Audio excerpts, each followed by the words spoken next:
All right, you primitive screwheads, listen up. They're coming to get you, Barbara. I ate his liver with some fava beans and a nice Chianti. Here's Johnny. Vanity. Definitely my favorite sin. I am the devil, and I am here to do the devil's work. The power of Christ compels you. This is my boomstick. What's your favorite scary movie?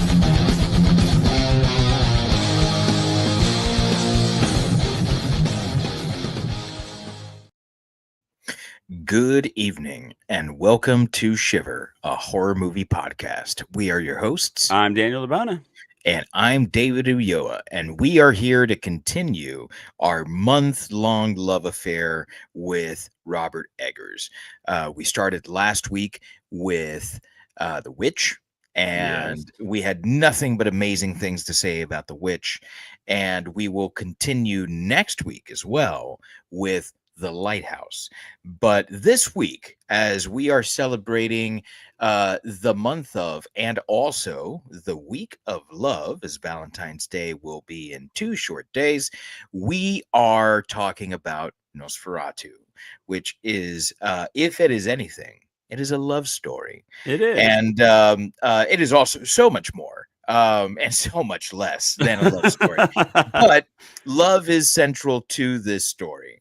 And therefore, we felt that even though The Lighthouse is the next chronologically in Robert Eggers's filmography, that we should do Nosferatu this week. So, Daniel, in a section that we're calling Bloody Good Show, what did you think of Nosferatu? Like, how did you see this one in theaters? What did you think when it was announced after the movie was over? What did you think? So it's weird. Okay, so let me start off by saying I have never seen the original Nosferatu. What is that? 1922. 22. Yeah. I've never seen the original. I know it's super weird. I know it's like German expressionism and all of these things, but I've never actually seen it. So I kind of went into this blind. Like, really all I know of the original Nosferatu is like I could pick him out of a lineup. Like, if there were one of those things that's like, how many of these cinematic vampires can you name? I'd know what he looked like. That's pretty much all I know of the original Nosferatu. So I did not see it in theaters, went to streaming very quickly. And we picked it up on Apple. And I didn't know what to expect. And I very purposely I was like, I'm not going to go read like the original story or whatever. And so it was really good. I liked it a lot. It's super strange, and I kept feeling like it felt oddly familiar. And then it all just, and then I was like, wait a minute, like, so then it was like I had this moment where I was wondering, like, what came first, Nosferatu or Bram Stoker's, right? Because you start to that's when I realized that's why it felt familiar, even though I knew nothing about Nosferatu. Now I didn't hang on to that. I wasn't constantly comparing it to Bram Stoker's or anything, but I did have that moment where it just kind of dawned on me how similar the stories are. Mm-hmm. But as far as this movie in and of itself, it's frantic, and that's not necessarily a bad thing. But I mean, a lot happens in this. It is over 2 hours long. Like it far outpaces when we did The Witch last week. This thing's like 2 hours and 17 minutes long, something like that. And so, but much in the way that we were talking about how The Witch packs so much into that 90 minutes, I never really felt like it dragged. Something was always happening for the 2 hours. I thought that was really good. Again, just absolutely stunned by a lot of Eggers' camera work. I did today take a second because another reason it felt familiar is because of all the like horror documentaries I've watched and things like that. I kept seeing scenes that seemed familiar, and there were definitely scenes that were, as shot for shot remakes of the original. And so I was going and I found some things that compared those, but I really like the way that the vampire lore is laid out. I think we got some good performances. The story at times felt like it was hard to follow, but then when the next thing would happen, it would be like, okay, what happened before this makes sense. And so that's what I say. Well, that's what I mean when I say it's frantic. Like I would be watching and I would feel kind of lost, but it was like it would go A, C, B, and it would just kind of jump back and forth sometimes. And once I got used to that, I was pretty good. I was pretty good with it. So I have a totally different kind of association with Nosferatu.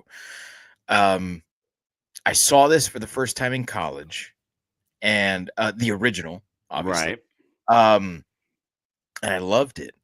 And I had an understanding that that movie was Dracula. So I knew before I watched it that what I was watching was basically an unauthorized adaptation of Dracula, which is how Nosferatu got started. All because it was made in the silent era.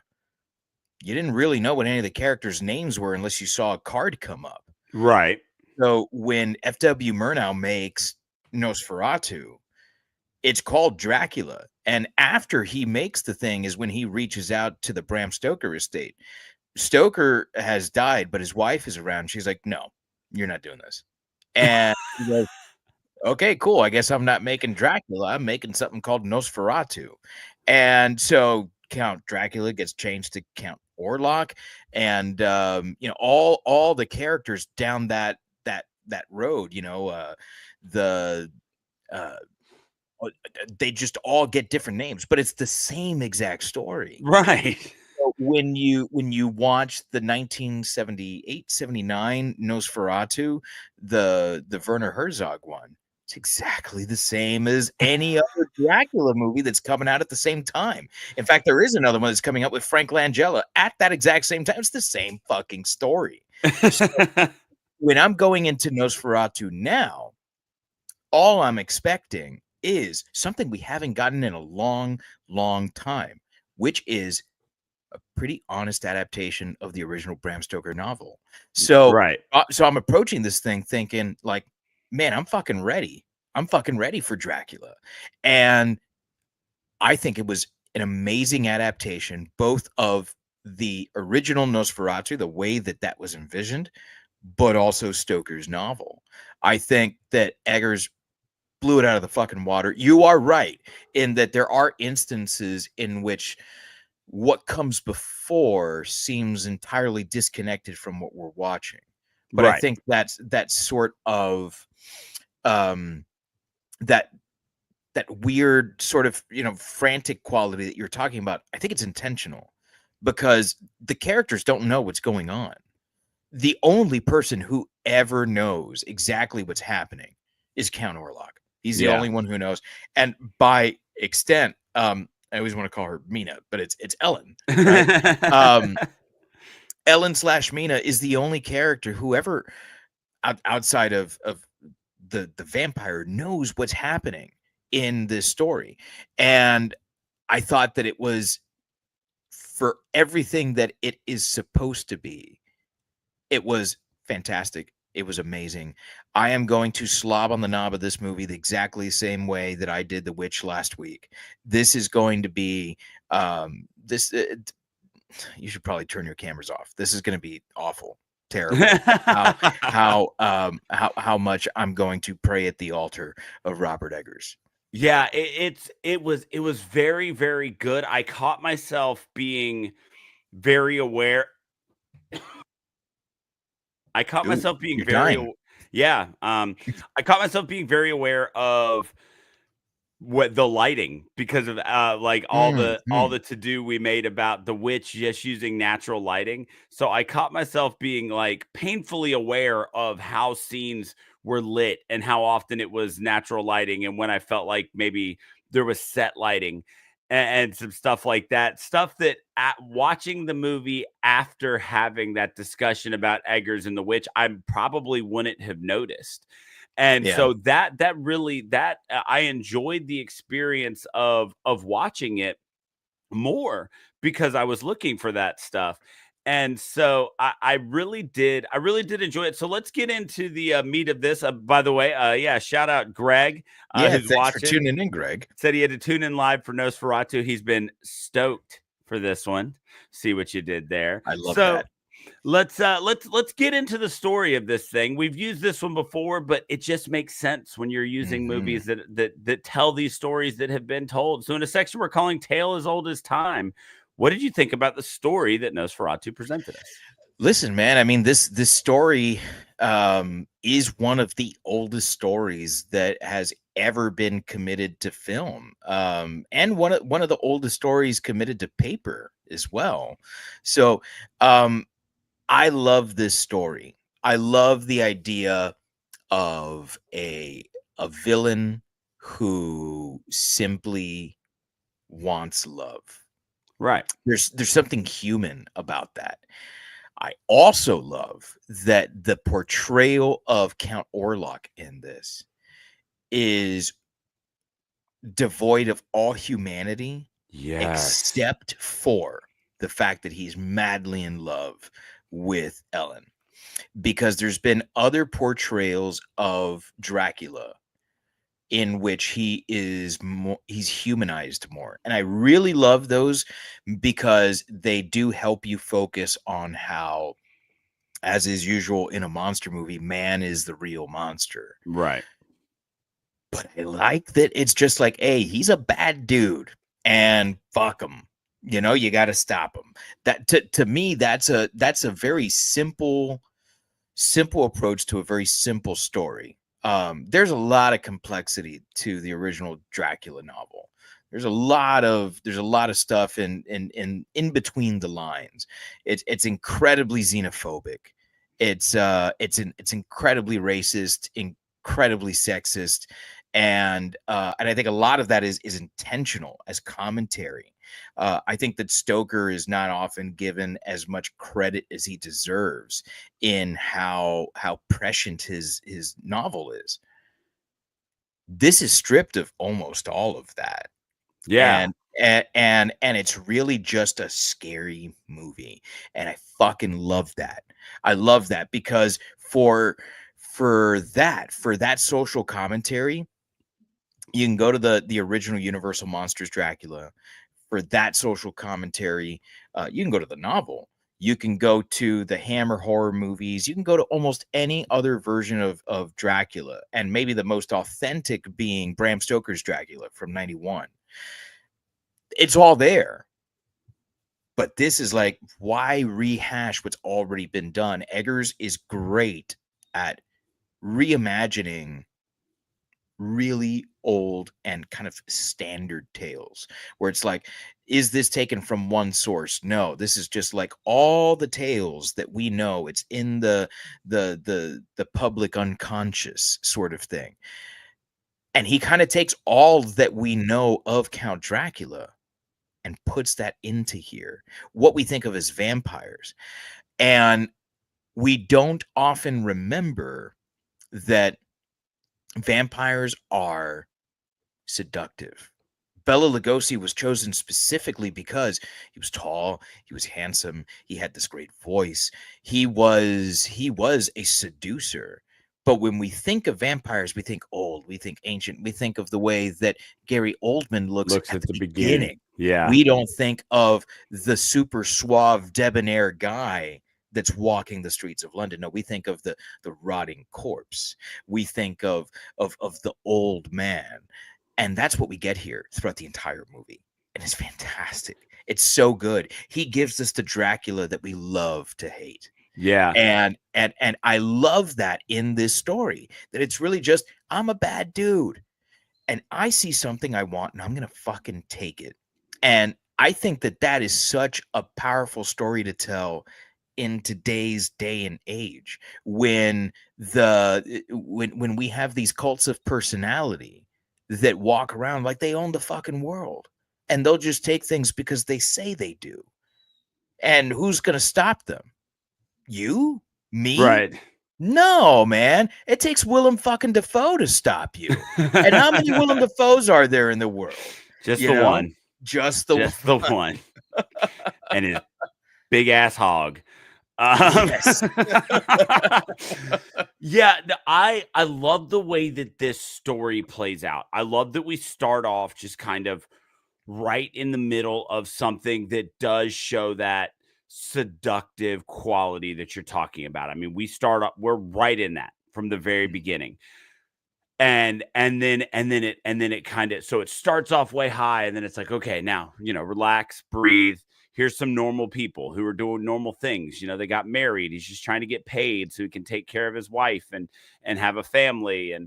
But then once he gets to, or it was Carpathia is in this one, right? Yeah. Once he gets to Carpathia, he's, it's nonstop. And it worked. It really, really worked. I loved the way that everybody was presented. I really enjoyed that, like what you were talking about, that even as, because like I said, once I made the Dracula connection pretty early, because I was like, okay, yeah, he went over there to do a real estate deal, and I was like, maybe, and then they're calling him Hooter. Yeah, but that's Parker, right? Yeah, it's like once he was on the ship, I was like, okay, so this is Dracula. But once you get to that point, and you're kind of seeing these things, I kept waiting for the moment when he was going to be top hat, goatee, Gary Oldman walking the streets of London. It never happened, and I was like, oh shit, that's kind of rad. Like, I did really enjoy that. I loved this idea of Air Knock or Air Knock. I feel like it was pronounced both ways at different points in the movie. I loved this idea of his portrayal of Renfield. Essentially a Renfield. Yeah. But just the batshit insane, it was so good. Like physically and mentally in love with Orlok, and just like the presence of Orlok. I loved the way that played into everything.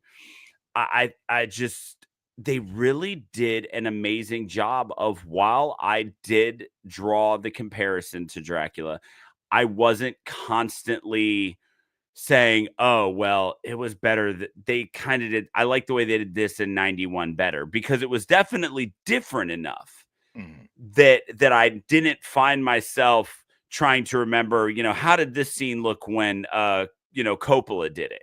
I wasn't trying to do that. I was just like, okay, so it's the same story. Cool. We're good here.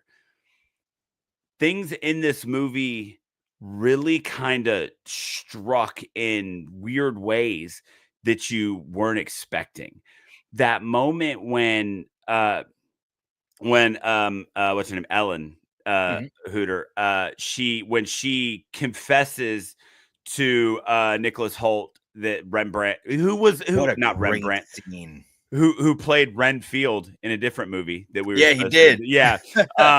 And so when she confesses to him, like, what she did when she was younger, and the way that scene plays out, man, you talked about how this movie is scary, which it absolutely is. But there are also times in it where this movie is just heart-wrenching. And that scene goes, I mean, it is the full emotional spectrum to be found in that scene. Like, she starts off and she's torn apart, and he's so in love with her. He's like, there's nothing you could say that would make me think less of you. And she tells him all of this, and then she flips on him because she's going insane because Orlok is in her head. And then all of a sudden she's super horny, and there's a very graphic sex scene to have no nudity in it. Yeah. Which was odd. Like, you don't often say graphic sex scene where everybody is fully clothed, but that scene felt vulgar is not the right word. So I'm going to stick with gratuitous, but not in a bad way. It felt like that was a moment we shouldn't be seeing. Like, there are so many times when you see a sex scene in a movie and you're like, okay, well, yeah, look at the angles and, the things that they're doing. Like, this is obviously supposed to be cinematic. There was something about the way that sex scene was presented and shot where I felt it felt voyeuristic. I felt like I felt like Incredibly. I was supposed to see everything up until that moment, and then the camera was supposed to cut away, and it didn't. I felt bizarre and dirty, and it's crazy how this movie can scare you by having Orlok just pop up at that very first time when he shows up, and he's grotesque, and you're just floored, and all the things that are obviously jump scares, but also how this movie scares on an emotional level. It That's the thing that did it for me in that sex scene. Yeah, it's frightening because it can kind of hit close to home. Like if you've ever been in that bizarre moment with a significant other where an intense fight then leads to very spontaneous sex that doesn't seem to fit the vibe, like, but then you're still mad at each other afterwards or whatever. It's scary on an emotional level how you find yourself relating to that or being like, whoa, I kind of get it. And even though it felt like it came out of left field, it makes total sense. There's a psychological, emotional amount of fear that plays out throughout this entire movie. The idea of how trauma paints your entire life going forward if you don't address it.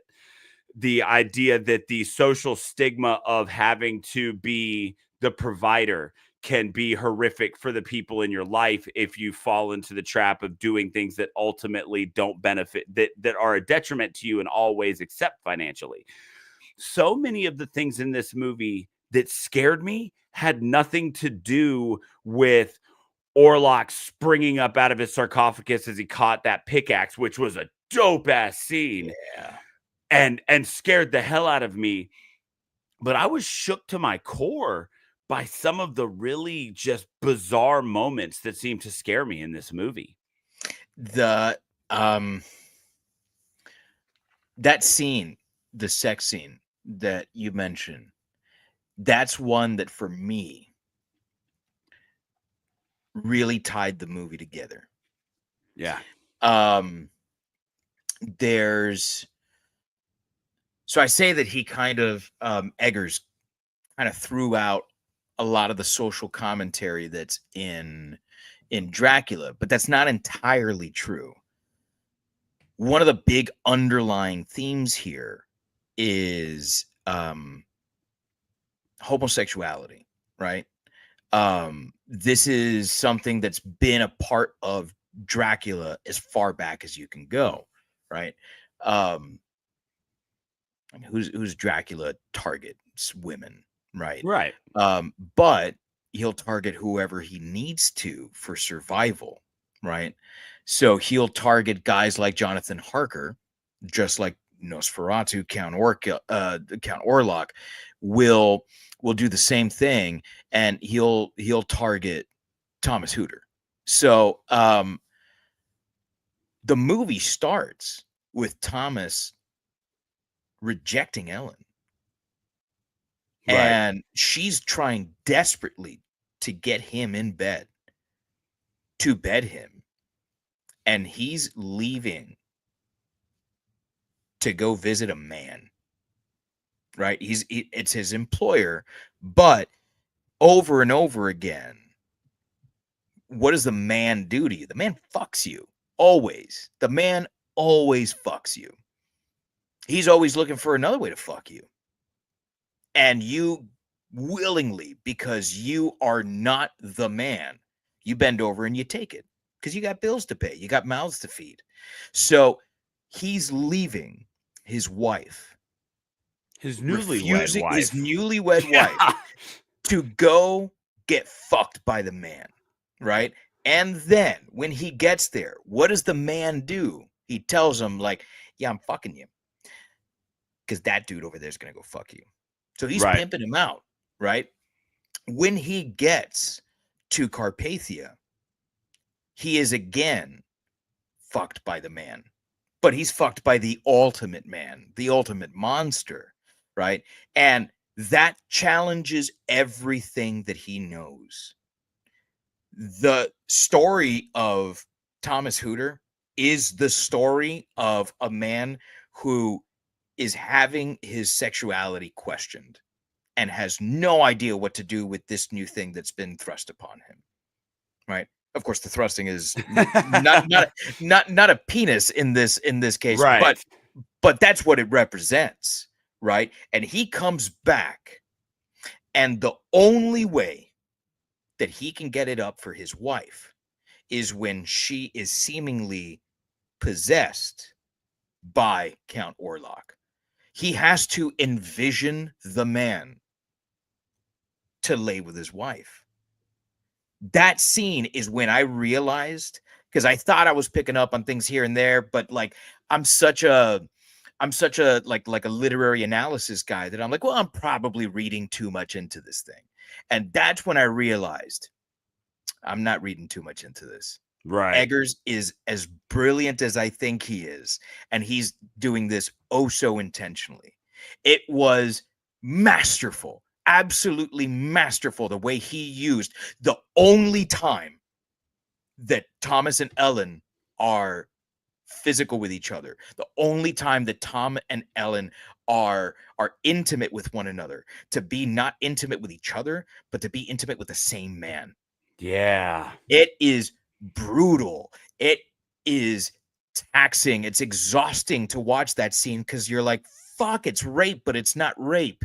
And like, fuck, it's love, but it's not love.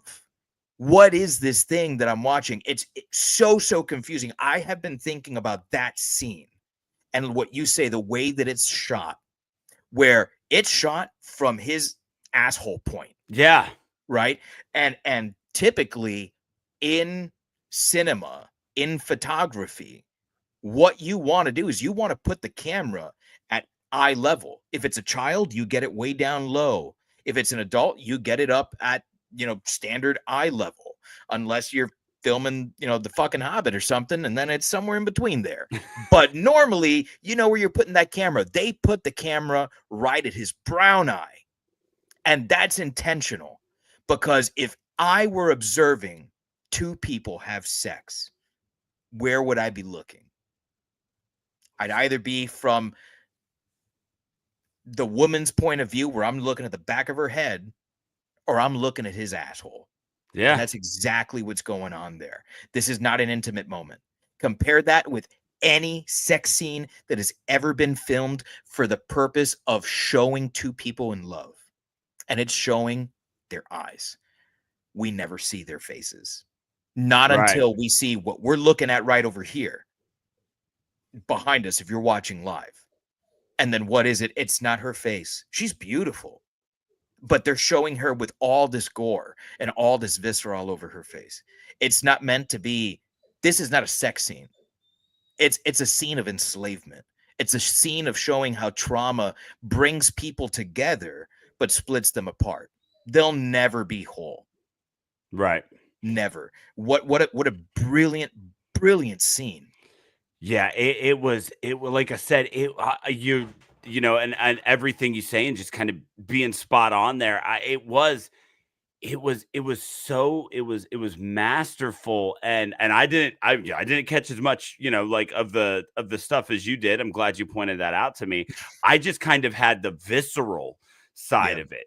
I just had the way that it just kind of grabbed me by the chest, and I couldn't look away, even though I felt like I should be looking away. Like I said, I felt like I shouldn't have been a part of this moment. And so that one really got me. But I really did love a lot of the things that they did that were just kind of one-off little scares. Like I said, when he first appears on top of her at the very beginning, when he comes up out of the casket. But man, I think the moment that actually like made me scream a little bit was towards the end, when we know that Orlok is not going to be in his house, because we've got the behind the scenes from Willem Dafoe and Ellen, but they slide open that casket and immediately just stab, and we find out it's Canuck. And like when they stab and he sits up and I saw that human head, it scared the shit out of me, because in that moment I didn't realize who it was, and I was just desperately trying to figure out who they had just murdered. I had 100 things go through my head. I'm thinking, okay, maybe it's some random person, like maybe it's some sort of, yeah. Then I had that whole moment where I was like, oh, did Orlok, trap them into killing somebody that they know? And I'm just going through all this stuff, and then I realized who it was. And then he just gives that little brief monologue about how he was supposed to be the Prince of Rats, but that Orlok will never love him. And I was like, it's again love. Yeah. And I was like, holy shit. Like this, you said earlier, like, this is the man.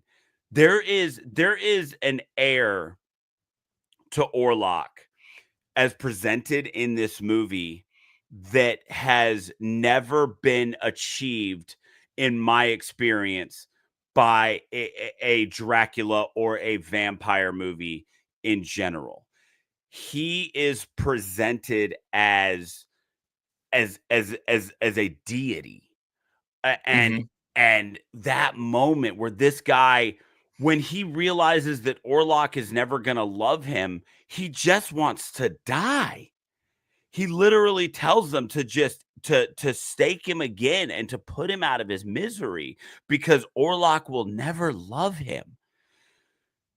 That's wild. Yeah, that's that radical sort of like apocalyptic thinking. Yeah, it was just that. See, again, just scared the hell out of me. Whereas last week when we were doing The Witch, we talked about so much of the terror and the horror coming from the dread that you were just constantly feeling as you watch this. This one took the slider to the other end of the scale. When this movie scares you, it is intentional, it is sudden, but it still is powerful. One thing, and we've both seen The Lighthouse, and I'm not gonna sell that one too much. But at the end of this 3 weeks, we're not gonna see a movie where we go, I just wish it had been scary. There is something that Robert Eggers understands about human nature that is missed by so many people who are creating horror movies. And there are plenty of them that we watch that we like that are kind of scary.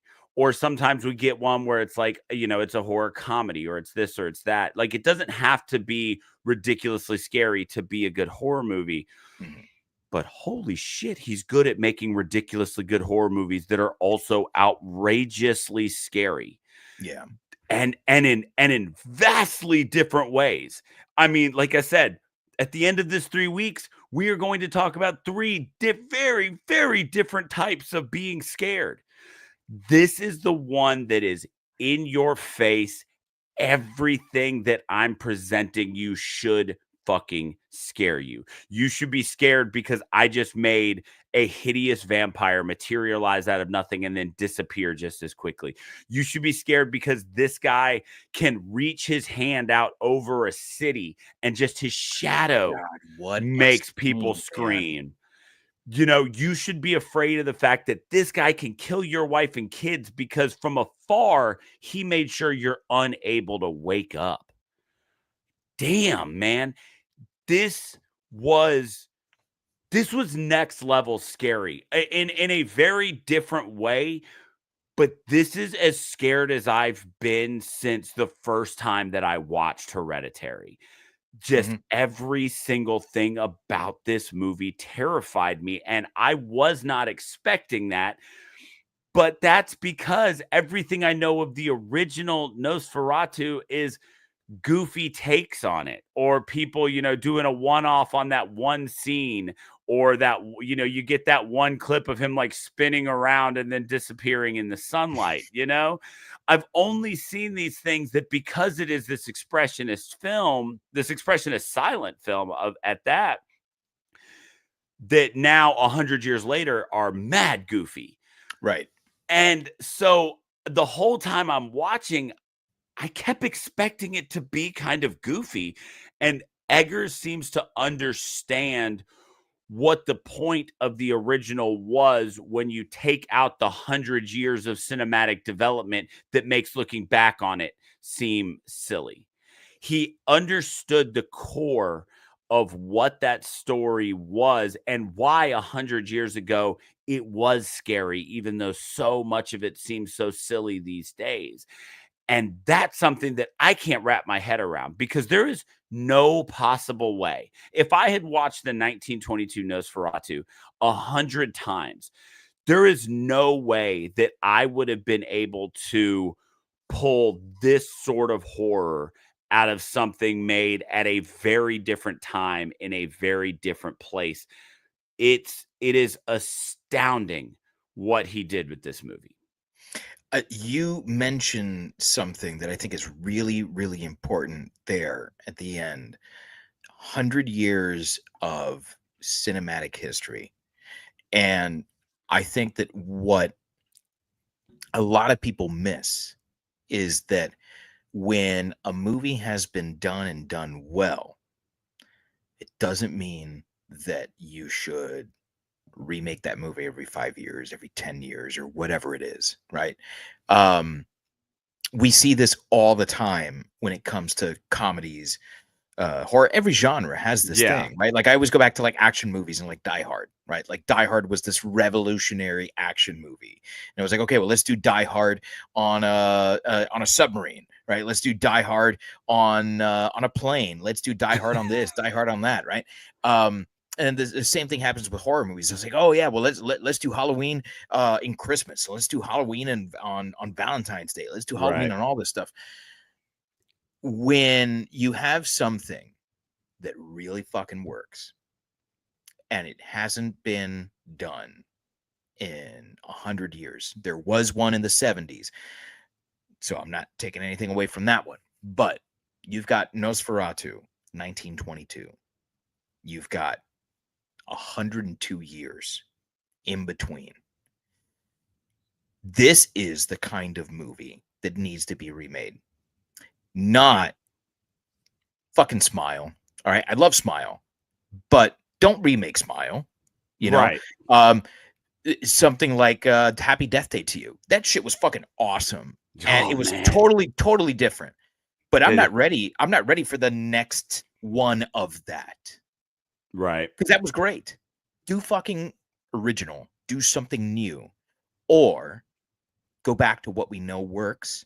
But now we have advanced our technology to the point where we can actually do something more here.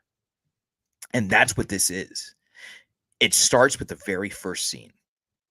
That scene where Count Orlok's shadow is disappearing and there is nothing behind that curtain. Dude, every time, and then the wind blows the curtain and you get just that little sliver of his shadow. Oh, I've got goosebumps harder than this fucking table right now, because I don't know how he did that fucking shot. I'm really good at figuring that shit out, and I watch a lot of behind the scenes shit. I don't fucking know how he did that. Right. And if I were him, I haven't watched any of the behind the scenes stuff, but I've seen a couple of interviews here and there. If I were Robert Eggers, I would wait until I was on my deathbed to tell people he did that fucking thing. Because fuck you, I'm a genius and you're not. You figure it the fuck out. That's the kind of thing that you need to bring to the table when you're going to remake a classic. There's got to be a point in remaking it. This is not just a remake of Nosferatu. This is a complete reimagining using all of the tools of the trade. With lighting like a mofo. This thing is lit better than I was watching the Super Bowl. And I was fucking lit. All right.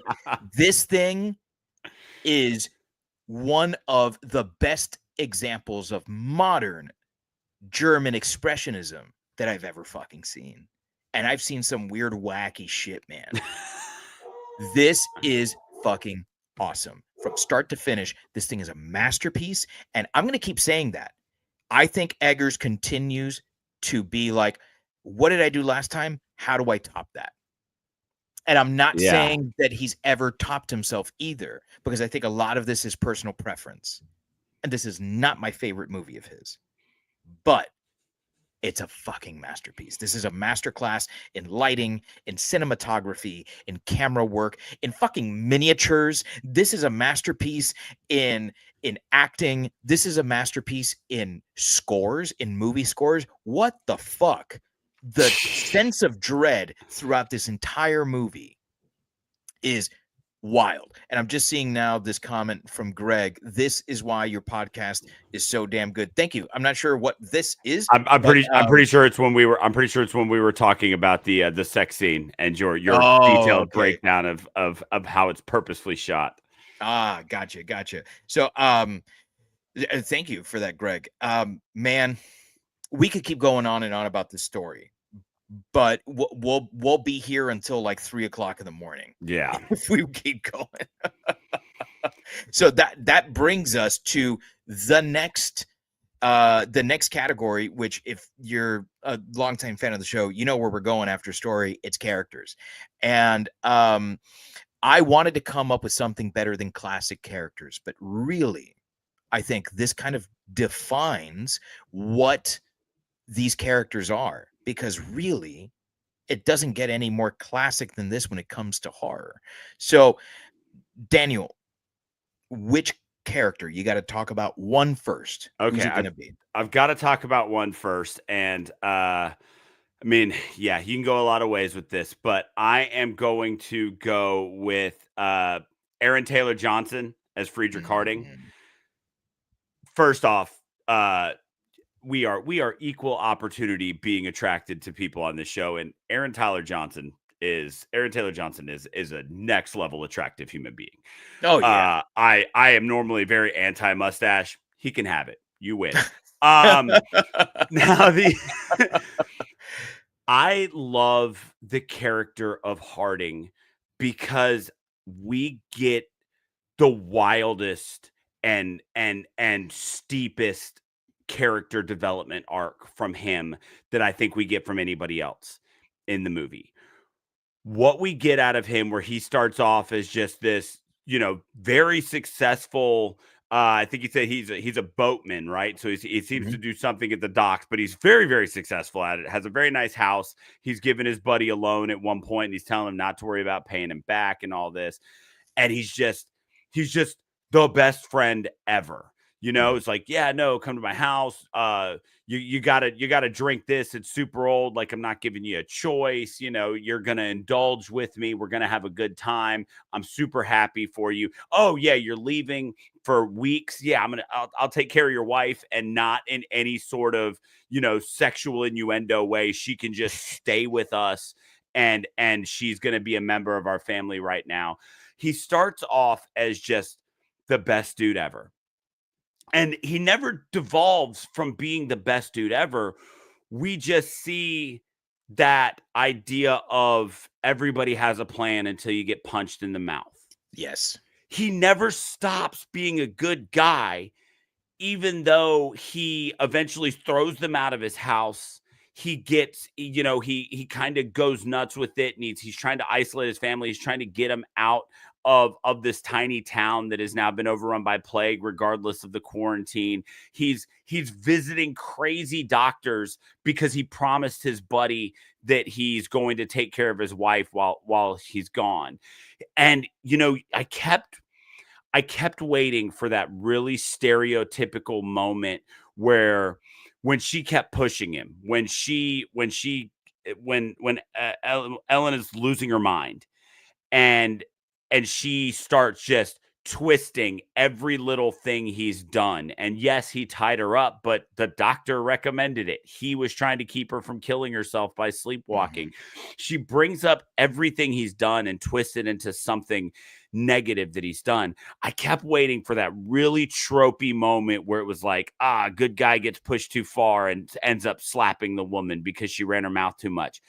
And it still didn't happen. What did he fucking do? He got her a cab and paid for it. That he was so good. And he deserved so much better than getting the ultimate shit on moment. Yes, not Renfield. Yes, Knock. yeah, Knock and all of them, like, yeah, they got crapped on. But it was either one, something they deserved, or two, it was ultimately for the better of all of mankind. Nicholas Holt, yeah, he lost his wife and she lost her life, but she had to sacrifice herself. It was the only way to save the world is the interpretation here. Like we've seen him conjure storms and bring all these plague rats to one town. We can only assume it would not be hard for him to spread these plague rats past this small town in Germany. What happened to Harding after everything he'd done? He gave everything to try to help his best friend and his wife get past this, just to have his wife and children murdered and then die of the plague. It is the ultimate and tragic character arc that doesn't involve any sort of hubris or anything. Like, this was just a good goddamn guy.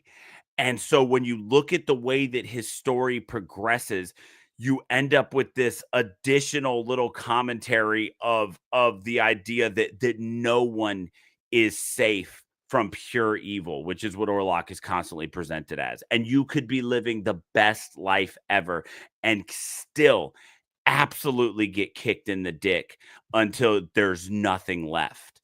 I mean, this man chose to die with his wife's corpse. He Yeah. was so in love with his wife. But when he knew it was over, it was the only place he could imagine himself being in those final moments, was to have that one final moment with her. Yes, he kissed a corpse. Was it romantic? Oddly, yes. It didn't get gross, which was a strange thing, right? Because we were talking about earlier how this fully clothed sex scene seemed gratuitous. It didn't seem gross. It seemed romantic when that's what he chose to do with his final moments.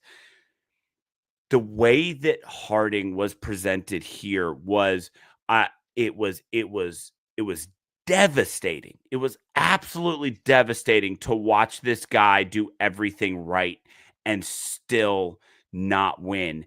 And the way that we saw that progression of character through the acting of Aaron Taylor Johnson was astounding.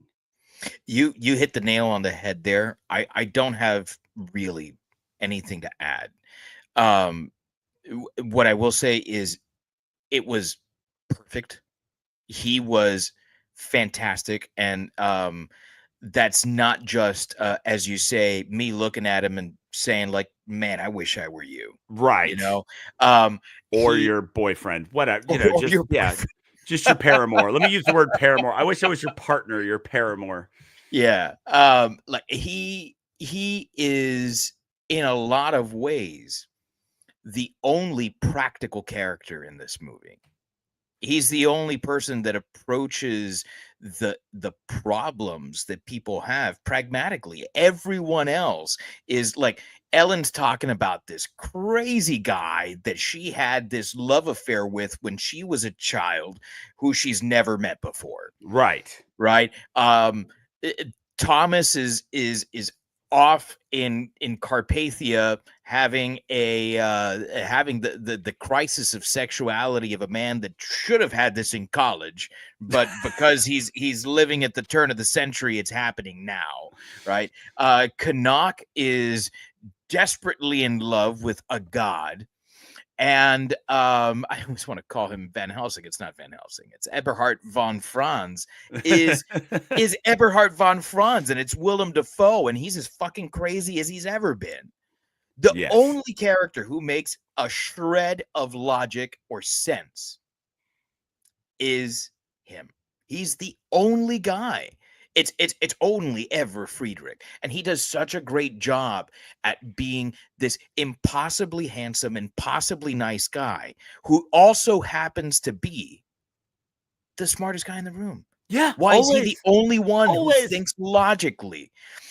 The thing is that he's living in an illogical world, and you can't play by the rules of man when what you're dealing with is a god. You have to play by God's rules. And if you don't, you die. Yeah. That's ultimately the message of this movie. The man will fuck you. And if you think you're the man, you're not. Yeah. You're just waiting for a bigger man to come around. There's always a bigger fish. Yeah. Yeah. He does such a fantastic job in this movie. I am torn about who to talk about first, but I think I'm going to go with Simon McBurney as Canuck. Yeah. I'm not surprised because Simon McBurney is awesome, right?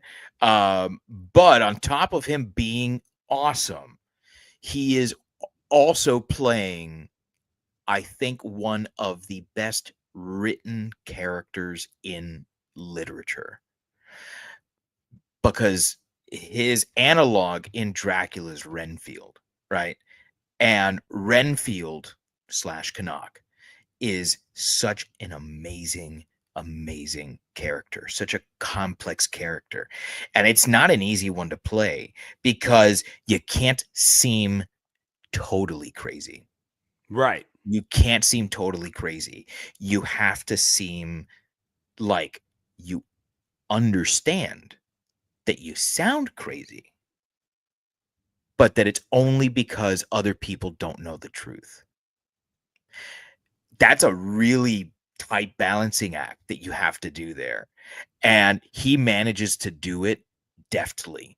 It is amazing, the performance that he gives. When I forgot that he was in this movie because I was so wrapped up in what was going on. And he obviously, I mean, he had sent him to the Carpathian Mountains. It's right. Like, okay, well, goodbye, Knock. I'll see you later. Right. And then all of a sudden, here comes the doctor. I can't remember his Sievers. Name. Yes, Dr. Sievers. Here Ralph comes Ineson. Sievers. Ralph Ineson. And oh boy, was it Ralph Ineson. Yeah. He comes in and he's being told, like, hey, there's this guy, he's ranting, he's raving. And I'm like, oh shit, because I'm thinking Dracula, right? This is one of the instances in which, like, knowing all of this stuff, it starts, I'm like, oh, I'm thinking Dracula. Like, okay, well, it's gonna be Harding, right? Or not Hooter. But no, it's not him, man.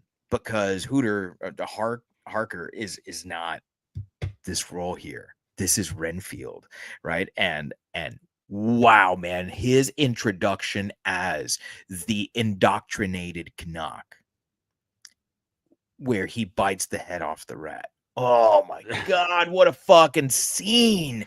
What an amazing scene. And then before that, it hadn't even been that long since we had seen him. He's on the fucking pentagram and he's praying and he's got the book out and he's fucking naked amongst all these candles. My God, what a fucking performance he gives. This is, and I realize that, I mean, Simon McBurney is no stranger even to horror, because he's got a monster role in The Conjuring 2. Yeah. But wow, this is the performance of a lifetime for me. This is one of those things where it's like, if I were him, and how old is he? Let's see. He is 67 years old. He's still got it. He's still got a number of years left in him. How the fuck is he going to top this? Yeah. Man. I don't know. I would hate to be him right now, because if I'm 67, I'm looking myself in the mirror and I'm like, I got another 5-10 years of work left in me. I'm healthy. What the fuck? Let me keep working. What am I going to do? Yeah, that's exactly. going to forget top, match this. Yeah, it was an electric performance, because you felt everything that he was saying. You knew how deep that connection was to him from that very first time, like you said, when he's just ass naked on the pentagram, and just everything it was euphoric for him, this moment where he felt like he had just perfectly executed his master's will. It was one of those things that every sort of, S&M fantasy novel wishes they could write that perfectly. Like to understand what it would be like to be so in love with someone being your master that pulling off something like that is all it takes to set you over the edge, right? There were so many moments with him where he was just over the moon at these things. But God, yeah, man, that scene where he's tipped over the chair and gets the porter to come in, and he's, there's the bile or spit or whatever pouring out of his mouth, and then he just starts spouting nonsensical craziness and then just rips the dude's neck open, man. And he's just, again, euphoric in all of it, because his will be done, and this is that moment for him, and and he knows he's about to finally be a part of Orlok's life. And then, like I talked about when we were talking about that story, that little mini monologue he gives when they stab him in the sarcophagus just blew me away. It was I always think about his role in Last King of Scotland. And again, I mean, the dude, he's one of those guys that you see him, you're like, oh, I know that guy, but not a lot of people are going to be able to just name him. But it's a name you should know, because he never disappoints. Never. So let's see. All right, so let's talk. You know what? I'm gonna skip him, because that particular actor is gonna get plenty of time next week. Let me talk about Lily Rose Depp here as Ellen Hooter. First and foremost, I did not realize who this was. I just kept staring at her going, I know that's not Keira Knightley, but kind of that's Keira Knightley. Yeah, she's got an air of Keira Knightley about her. And so I eventually I was like, all right, I got to pause. I got to know who this is. The only thing top of my head that I could think of seeing her in was the movie Tusk, where what a great movie. Yeah, fantastic movie. But she just plays like the convenience store girl. And so she killed it, man. She was amazing. Like I said, I don't know how extensive her filmography is, but if you are going to escape a last name like Depp and put yourself on the map and not be accused of just getting roles because of who your daddy is, this is the way you do it.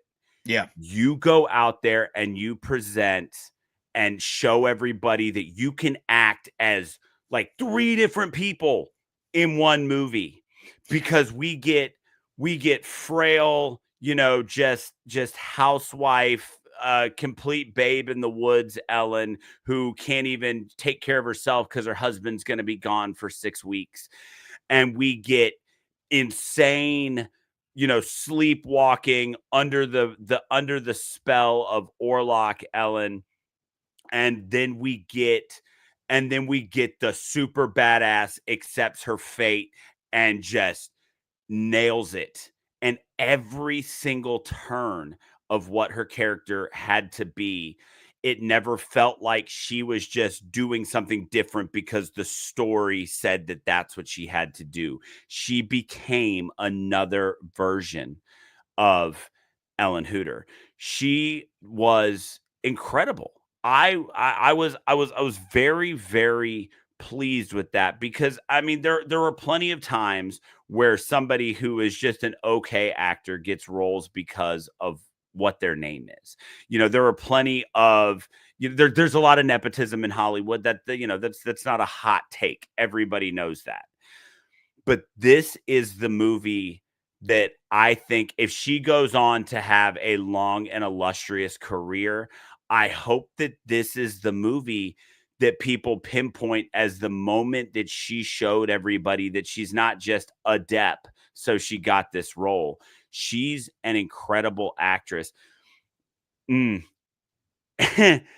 sex scene where she goes from like screaming, like terrified and screaming and fighting, to the then ridiculously sensual crawling up to him with her head on his crotch. That there I was feeling all sorts of ways about that, which is what led to where that went afterwards, really throwing me for an emotional loop, because they just that split second on a dime, immediate 90-degree turns on how she was acting. I couldn't begin to pull that off. Like, I spend a lot of time masking, and that takes a lot of energy to shift that that quickly. The idea of that is insane to me, and the way that she went through that full range of emotions in that scene again is what made it so wild. She was incredible in this, and I loved seeing her, and I have now gone from just kind of barely knowing who she is to just wondering what she's going to do next. That is, I think, the perfect way to describe her performance. I knew who Lily Rose Depp was. I had seen Tusk, but that was no, you know what? I also saw Yoga Hosers. See, I never saw Yoga Hosers. I saw Yoga Hosers. I liked Yoga Hosers. I didn't think it was great, but it's an interesting way of spending how long is this movie? An hour and 28 minutes. I've spent an hour and 28 minutes doing much worse. Yes. And still been happy. So I knew who she was, but I didn't think of her as an actress. And I know that's awful to say. Right. Because she had been in movies, but I didn't take her seriously as an actress. I guess what's even worse is that all it took was the announcement of her being in a Robert Eggers movie where I said, I guess she's an actress. That's fucking awful. I hate that I felt that way. I didn't understand why she had gotten this role. I knew that if it was Eggers, she earned it. Right. So I didn't think it was a nepotism thing, which unfortunately with Yoga Hosers, I was like, okay, well, it's Kevin Smith's daughter. It's, it's Johnny Depp's daughter. It's, and they're both involved in the production of the movie. So, they're throwing their kids a bone. And I get that because, I would do it for my kid. Oh, absolutely. But I was like, this is a serious movie. And from the very first scene, very first trailer that I saw, I was like, holy fuck, this is something else entirely. The world is about to find out who the fuck Lily Rose Depp is. And she did not disappoint. The sex scene that we keep going back to, again, not about the sex. Right. Her acting in that scene is some of the most dynamic acting I think I've ever seen. And I'm not a critic. I don't publish my reviews anywhere other than this channel. But what the fuck? If Lily Rose Depp ever cares what I have to say, I want to say I'm sorry for not taking you seriously until now, because this is an amazing performance. The fact that she's not nominated for Best Actress, is she? She's not, right? I don't know. I am Oscars illiterate for the most part. Yeah, I don't think she is. I think that this movie got a couple of the technical nominations for like lighting and stuff like that, but not any of the acting ones. To me, that's wild, because this performance is every bit as good as Demi Moore's performance in The Substance, and she got a nomination. And won a Golden Globe. Yeah. Yeah. And earned it because what Yeah. the fuck? That movie's amazing. And she was outstanding in it. But that's my point. She is so fucking good in this. I can't wait to see what she does next. And because Robert Eggers is who he is, she's going to work with him on something else. Oh, absolutely. And I can't wait to see her and Anya Taylor-Joy together. Who was something. originally announced as this role. When this movie was first announced in like 2019, 2020, it was originally announced that role, or I take it back. Anya Taylor-Joy was announced to be in this movie, but the role wasn't determined. But since she's the only woman in the movie, now that we've seen it, we can only assume that the original plan was for her to be Ellen Hooter. So it could have been Emma Corrin's character. It could have been okay. Good point. Good point. Yeah, it could have been Harding. Mrs. Harding. Yeah. So yeah, she was wildly good. Yeah, just outstanding. So I'm gonna take a page out of your book and not talk about Willem Dafoe because next week there's only two actors. There's only two guys to talk about next week. So so yeah, let me not talk about Dafoe here. Instead, I will talk about Nicholas Hoult as Thomas Hooter. Wow. Yeah. This is a guy that has gone from being that X-Men in that X-Men movie to and I know who he is because I'm a gigantic X-Men fan. I don't know if you can see, but like my bookshelf back here, this whole shelf is all Marvel and DC comics and like other like independent comic books. And I want to say a quarter of that entire shelf is X-Men. Oh yeah, look, I can reach over to my bookshelf and it's one of the first ones I can grab right there. Fuck yes, what a good story too. So good. I have liked Holt for a while now because I loved him as Hank McCoy in the X-Men movies, and my love for Mad Max Fury Road has been stated and overstated countless times on this podcast, on other podcasts. If you've ever had a conversation with me, even you've ever been in the same room where I was having a beer, it's I will waste no time in talking about how much I love Mad Max Fury Road. And he's outstanding in that one. Every movie he does, he just outdoes himself. It's like, yeah, but it's like Robert Eggers. Every time, it's another one. It's like, yeah, but. And his yeah, but this time, like, I really don't know how he can outdo himself here. He played loving, uncaring, so convincingly. He played damaged and heroic. He played the entire gamut of the human condition with his eyes. Yeah.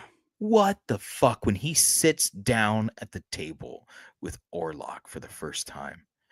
Oh my God. What a fucking scene. And the focus is on his eyes the entire time.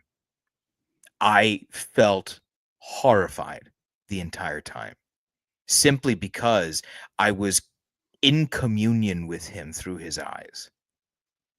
And I was just astounded at the depth of his performance.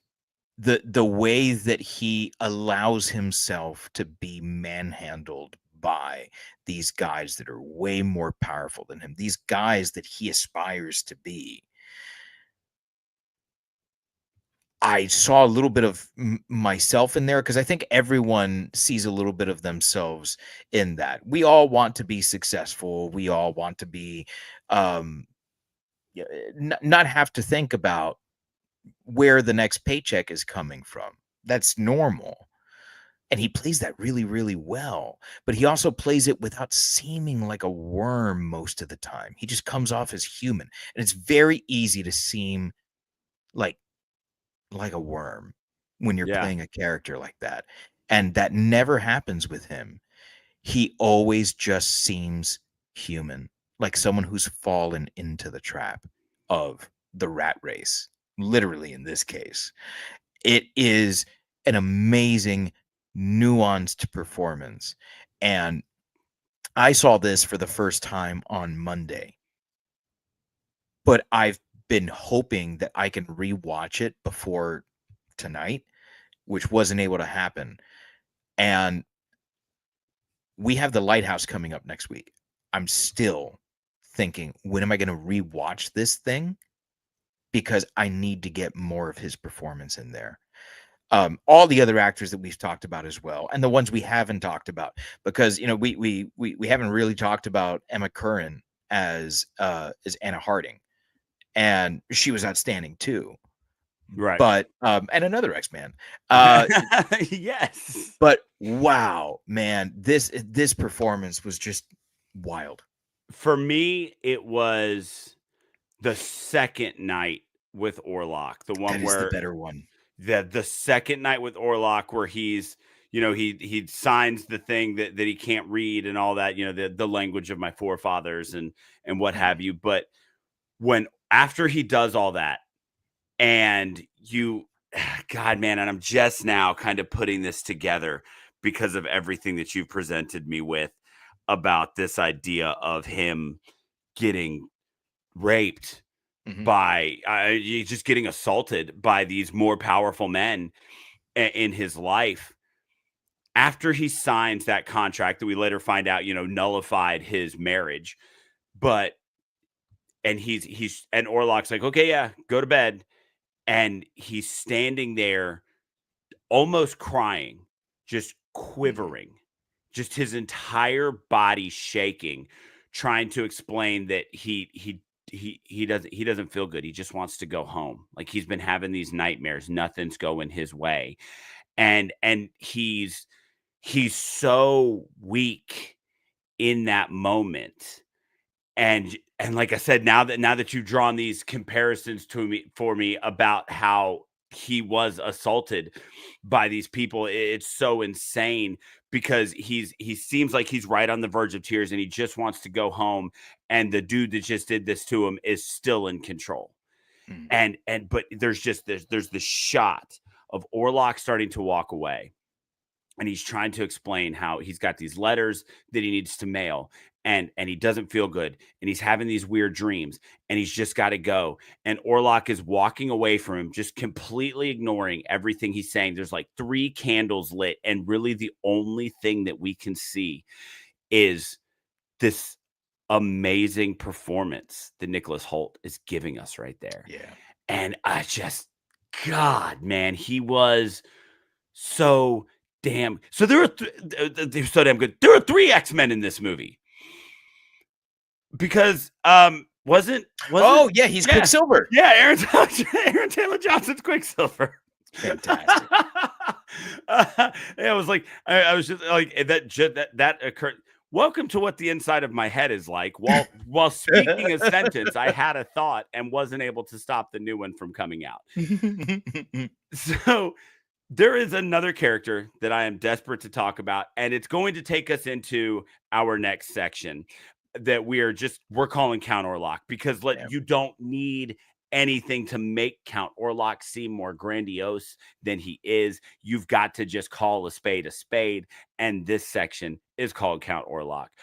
This is the one spot where I went and did some research on just the phrase Nosferatu. I was trying to figure out kind of if this was standing mythology other than being a Dracula thing, or where it went, and was pretty floored at some of the really cool stuff I found out.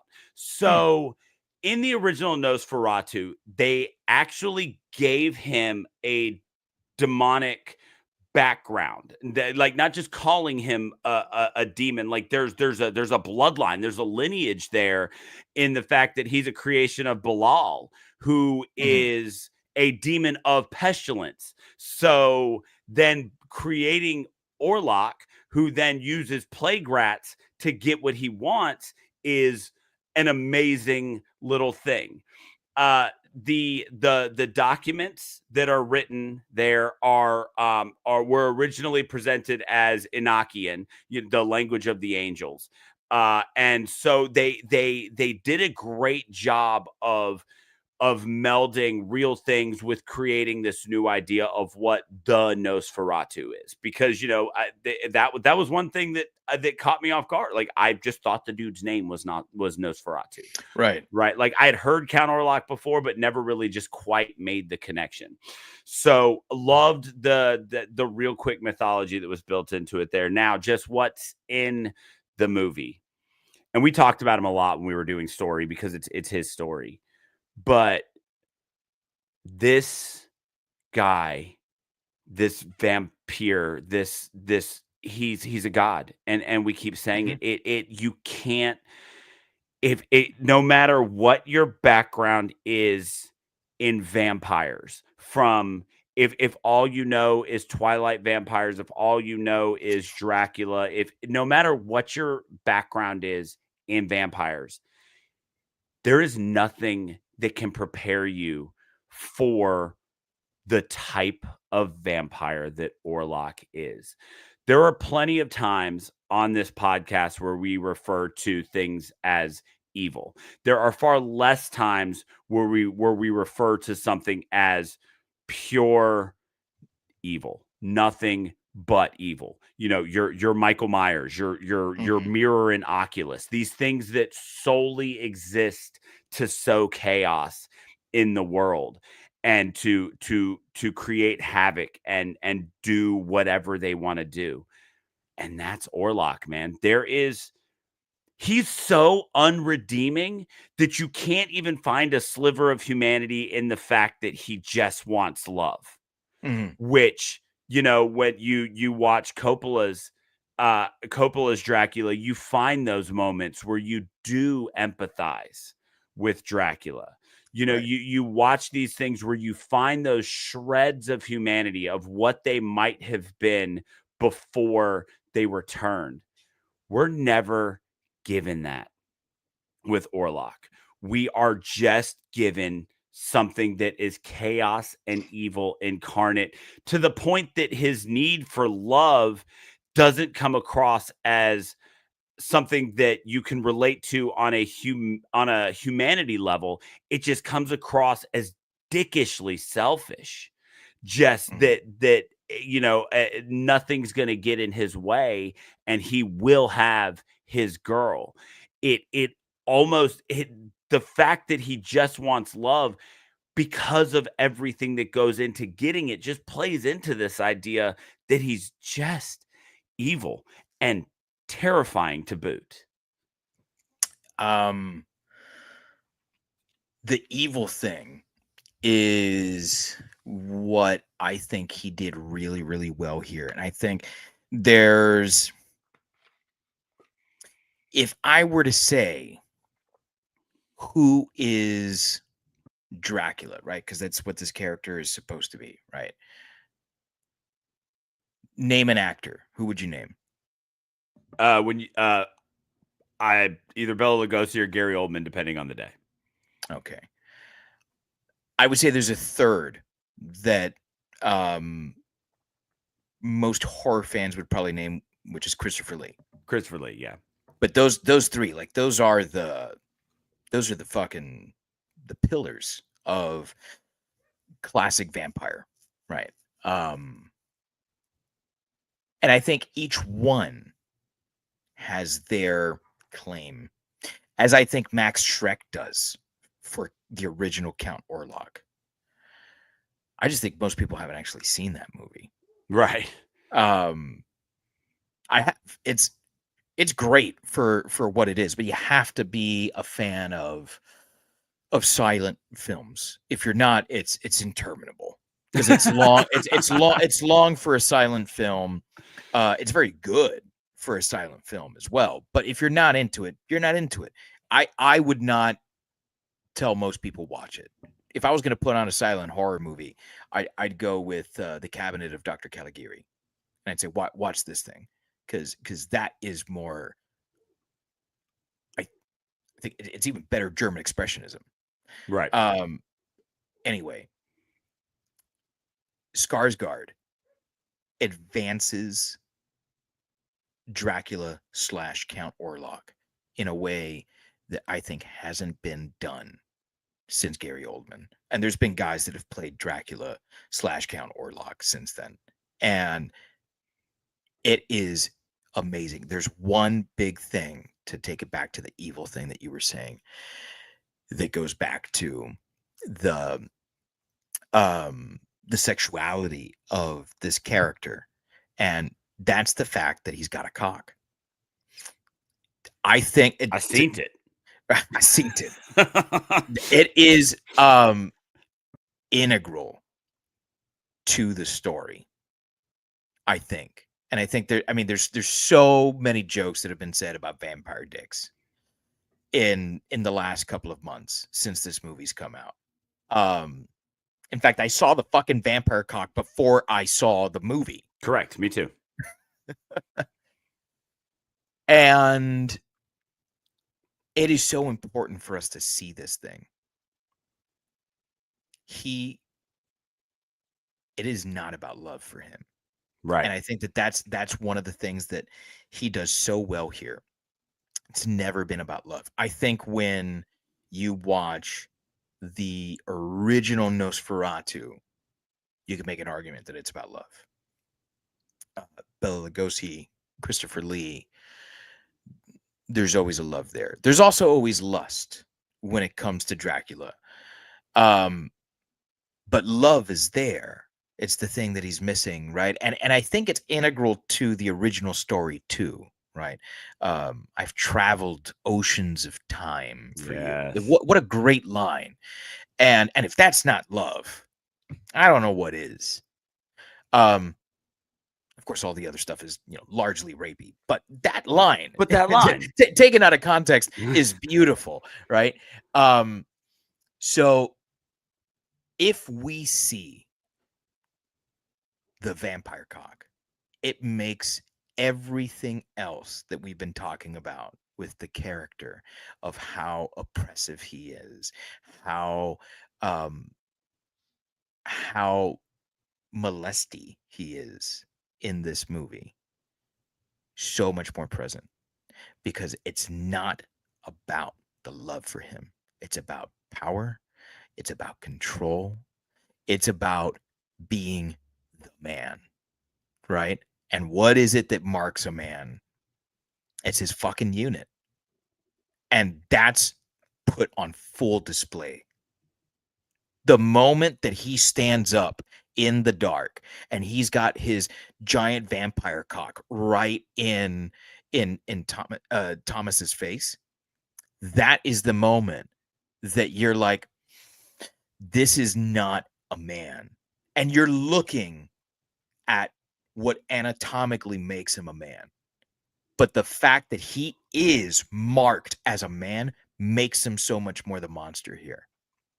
Because throughout this entire movie, it's always the man, big T, big M, the man fucking someone over. Yeah. And it's always for power. It's always for money.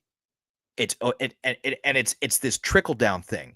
It starts with Thomas fucking over his wife. No, I'm not going to get in bed with you because I'm going to go make money. I'm going to get the promotion that's going to set us up here. And she tells him it's never enough. And it's not her who's saying this, really. Right. It's really Count Orlok who's saying it's never enough money. It's never enough power. And you're never going to get enough. And it's belittling the man, right? So it starts with him fucking over his wife. Then it's Canuck fucking over him. Then it's Count Orlok fucking over everyone. Why? Because he is the biggest man. He's got the biggest cock, and he's going to fuck you hard. And it's not going to be pleasant for you, It's not even going to be pleasant for him. He just wants to know that he can.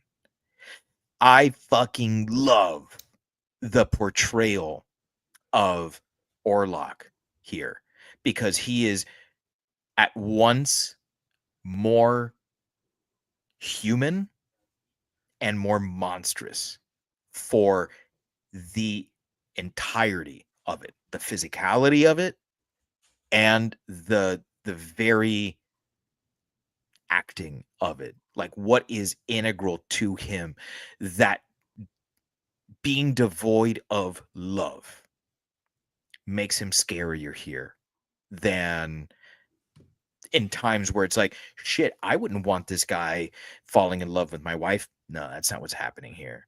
That's not what's happening here at all. He's just taking her because he can. And that's an almost more relevant story today than the opposite. Yeah. I mean, it was, and we didn't even mention his name, but that's all of this pulled off by Bill Skarsgård, who just, just continually proves that I really genuinely deep down in my soul hope that he is just the nicest, most pleasant human being you could ever possibly be around. I've heard this. I really hope it's true because the guy can't win when it comes to not getting cast as a monster. His Pennywise was outstanding. His Pennywise was outstanding. His basically the devil in Castle Rock was incredible. Oh, I didn't see that. 2 seasons. Maybe could have stretched it into a third, but he essentially plays a weird manifestation of the devil. He's always truly terrifying. So I just really deep down in my soul hope that he's a guy that if you were hanging out and having a beer with, you would just have the best possible time because man, it's terrifying what he does with these roles. Yeah. So, I mean, I guess that's it. There you have it. It's time that we rate this thing. It's all that's left to do. Now, if you're new to the show or you just need a refresher, we never rate a movie against any other movie. Yes, this one is sandwiched between 2 other Eggers movies that we've mentioned. We're not comparing them to those or any other version of Orlok or Dracula that you may think of. We only rate a movie against itself. So for every movie, we create a unique rating system. Now, I know that as longtime fans, as you're listening, you think, obviously, they're going to go for that low-hanging fruit, and the metric is going to be prosthetic vampire dicks. But we're better than that for this 30 seconds that it's taking me to get through this monologue to tell you that today, Dave, out of a possible 5 plague rats, what do you give Nosferatu? This is 6 plague rats, man. I mean, this thing is so perfect. It is perfecter than perfect for all the things that we've talked about. Every single one of them. We've been talking about this thing for an hour and a half, so I'm not going to keep rehashing this stuff, but this movie's perfect.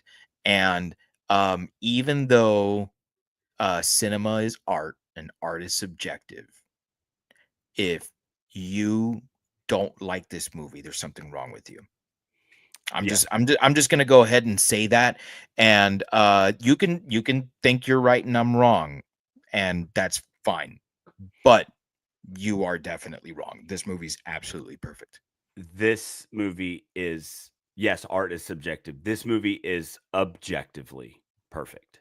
Mm-hmm. There is not a thing you could have done to make this movie any better anywhere in it. Every word spoken, every frame of every shot. I mean, it's the same shit that I said last week about The Witch. It is just absolute perfection. So, I mean, it's not even a year old, and I think the only other time that we've done this with a movie that was like a first time watch for us was His House. But this thing 6 out of 5. I think you're right. This thing 6 out of 5 plague rats. Like this will stand the test of time. This will be a movie I will watch over and over again, and I have no doubt that I will continue to pick up on little things here and there that I missed. I'm excited to watch it again just after our discussion here and look for things that your insight brought to this that are going to make it shine that much brighter. So yeah, it is absolutely 6 out of 5 plague rats. And so there you go. No math necessary. Unanimously perfect. Eggers is batting 1,000 so far. And next week we will be doing The Lighthouse, which, I mean, Dave already told you that we haven't done his favorite Eggers film yet. So yeah, you'll probably see where that one's going. But anyway, thank you to everybody who's tuned in. We've seen a lot of numbers pop up across the dashboard today. So thank you guys all so much. Greg, I know you've been here with us the entire time. We greatly appreciate you. For anybody who may just be listening for the first time, make sure you head to shiverpod.com where you can find links to all of our social media. We are on Facebook, Instagram, Twitter, and YouTube. All of those places at ShiverPod, especially Instagram and YouTube. If you are not following us, we would greatly appreciate a follow. The more we have there, the more we get pushed into other people's FYPs. And we're starting to releasing some reels and some stuff like that. We're starting to build some follows again. So give us a share. Make sure you give us a follow. We'd greatly appreciate it. And thank you to everybody who watches live and everybody who listens when we release. Absolutely. So on behalf of all of us here at Shiver, fight you very much.